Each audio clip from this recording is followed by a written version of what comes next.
It was the most wonderful, sweetest 2 hours sitting in the sun, letting Mom tell stories. She was a pilot during World War II with the Women's Air Force Service pilots.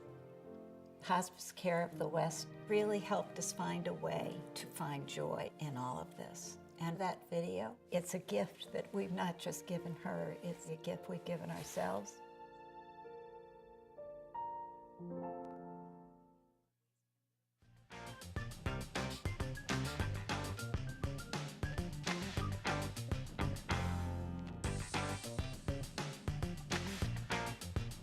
And we welcome you back to our program. Our next segment coming our way from HospiceCare of the West, and lots of great programs they have to help people out. But the next one is very interesting. Joining us today is Caitlin Cromit. She's the founder of Dreamcatchers, which is a special program you're doing working with the folks there at HospiceCare. Now, my knowledge of Dreamcatchers are it's sort of a Native American tradition, something that started maybe a long time ago, correct? Yes. But Dreamcatchers Foundation, basically, we grant the final dreams of hospice patients. And it's run by all students, so high school or college students. Great. And we work to give back to these patients. You brought along a sample. This is what we traditionally would see as a dream catcher. Yes. And my understanding is the idea you put this near your bed. Yes, you put it near your bed, and it's supposed to only let through the good dreams, so it'll catch the bad dreams. So you only have good dreams. It's kind of representative of what we try and do. That's neat. Well, how did you come up with this idea, with this concept? Well, basically, I'd been volunteering with HospiceCare of the West since I was 12, and I was just kind of doing office work and little things like that, singing at the memorial services. And then I wanted to do more for the patients themselves. So after seeing the movie Patch Adams, which is about a doctor who makes his patients happy rather than simply treating them, I thought of doing something like that for the hospice patients. So I thought, what better way than to grant their final dream? I understand that each one's individual and unique and special. Tell us about the first one. I understand it's an interesting story. Yes, the very first one I did was with a man named Bernie, and he was a lifelong sailor. So we wanted to take him out on the water one last time with his whole family. So we chartered a schooner for the day in Dana Point, and we took him out for a 2-hour boat ride with his whole family, who drove in from all over the country, and served him lunch on there, and he was just smiling the whole time, which his wife kept telling me was really rare since his disease was progressing pretty quickly. And that one was just so special just because I got really close with the family, and after he passed away a couple months later, they actually chartered the same schooner to scatter his ashes on the sea. Nice touch indeed. Obviously, each story is unique and interesting and moving. Is there maybe one that stands out, a dream you've granted that maybe sort of stands out in your mind as something unique or interesting? Probably the most emotional one for me was for a man who hadn't seen his sister in 6 years.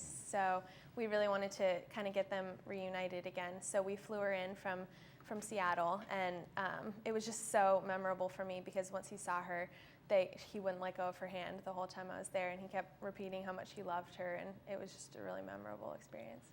Sort of like the Make-A-Wish Foundation, you have a variety of requests and you try and grant as many as you can. What are some of the other wishes you've granted? Well, there's been a lot, but a lot of them have to do with family. So we've had a lot of family reunions, and a lot of these patients are turning 100 or even more. So we throw these huge 100th birthday parties for them to bring their friends and their family from all over, just to bring them together in their last days. And we'll have a lot of Disneyland trips around here. But yeah, they range from a lot of different ones. So. Right, sounds like very rewarding indeed. Now, this started locally as a student. As you said, you started at 12 working with this program. It's become very successful locally. I understand it's going to be getting even more exposure nationwide. Yes, I actually spent this past summer going around the country to 5 different cities and expanding Dreamcatchers. So we went to North Carolina, DC, Nashville, Phoenix, and Las Vegas. And so we're trying to get Dreamcatchers as big as possible. So you would have local chapters around the country, possibly? Yes, hopefully. That's great. Well, good success with all of that. Thank you. A very exciting program indeed. It's the Dreamcatcher Foundation. And again, Caitlin started that along with some of her friends, and I'm sure some support from your family as well. Yes, Sounds like a definitely. really good program indeed. This is just one of the things going on with HospiceCare of the West. And again, of course, if you want to find out more about their services, the number there on your screen. If I can see it or on the camera, 800-405-1159. Give them a call and find out more. about the special services they provide. Thank you so much for sharing with us today. Great to have you on the program. Thank you for having me. Caitlin, good to have you with us today. Again, that's a very important thing that she's doing, and she's to be commended for that great work she's doing, helping people right here in our local area and soon around the country as well. We'll be back with more as our program continues for you here on Channel 6.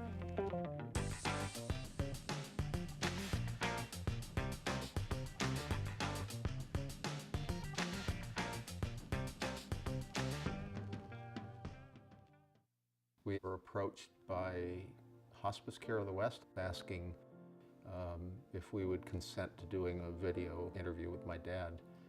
My parents were both in the military. They were both very proud of their service. My dad said the most important thing in his life was his family.